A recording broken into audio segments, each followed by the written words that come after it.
ஒரு ரிட்டையர்ட் ஆன பெரியவர், அவருக்கு வர வருமானம் ஒன்னே ஒன்று மட்டும் தான், அவரோட பென்ஷன். ஆனா அதை மீறி பயங்கரமா சம்பாதிக்கிறாரு அப்படின்னு கேள்விப்பட்ட இன்கம் டேக்ஸ் ஆபீஸ்ல அவரை என்கொயரிக்கு கூப்பிட்டுருக்காங்க. அவரும் அவர் வக்கீல கூப்பிட்டுக்கிட்டு இன்கம் டேக்ஸ் ஆபீஸ்க்கு போயிடுறாரு. இப்ப அந்த இன்கம் டேக்ஸ் ஆபீசரும் அந்த பெரியவரும் ஆப்போசிட்ல உட்கார்ந்து இருக்காங்க. அந்த ஆபீசர் ஃபர்ஸ்ட் கேட்க ஆரம்பிக்கிறாரு, சொல்லுங்க இவ்வளவு பணம் உங்களுக்கு எப்படி வந்தது? ஐயா, நான் பெட்டு கட்டி ஜெயிச்ச பணம் அது. இல்ல நீங்க ஏதோ மறைக்கிறீங்க, உண்மையை சொல்லுங்க. ஐயா, நான் வேணா ஒரு சாம்பிள் காமிக்கிறேன், நீங்க ஒத்துக்கிட்டீங்கன்னா.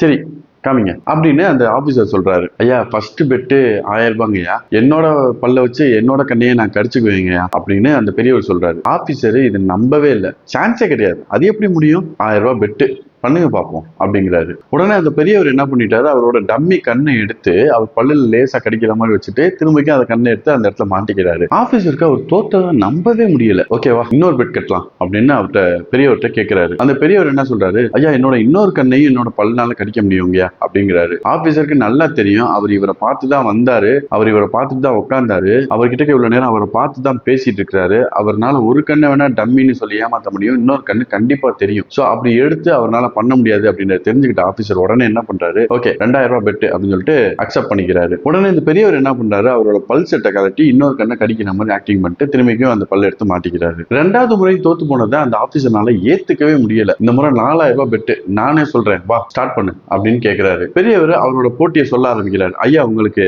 இடதுபுறத்துல ஒரு டஸ்ட்பின் இருக்கு இல்லைங்கயா, அந்த டஸ்ட்பின்ல நான் இங்க இருந்து எச்சி துப்புவேங்க, ஆனா ஒரு டிராப் கூட உங்களோட டேபிள் மேல அந்த எச்சி விழுகவே விழுகாது, 4000 ரூபாய் உங்களோட பெட்டுக்கு நான் ஒத்துக்கிறேங்க அப்படிங்கிறாரு. உடனே அந்த ஆபீசர் திரும்பி அந்த டஸ்ட்பினை பாக்குறாரு. பயங்கர டிஸ்டன்ஸ், கண்டிப்பா இந்த பெரியவனால அவ்வளவு தூரத்துக்கு எச்சி துப்பவே முடியாது, கண்டிப்பா அது டேபிள் மேலதான் விழுகும் அப்படிங்கிறத தெரிஞ்சுக்கிட்ட அந்த ஆபீசர் சொல்றாரு, ஓகே கேரி ஆன் அப்படிங்கிறாரு. பெரியவர் இங்க இருந்து எச்சி துப்ப ஆரம்பிக்கிறாரு.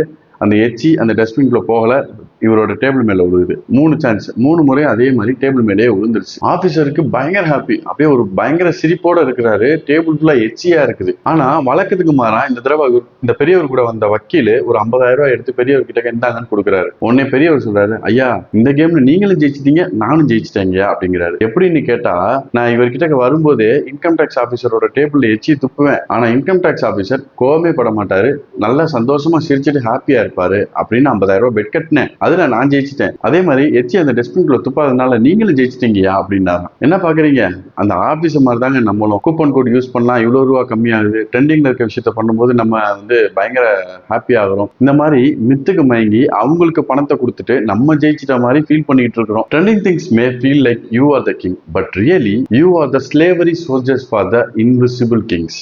அதை தெரிஞ்சுக்கோங்க.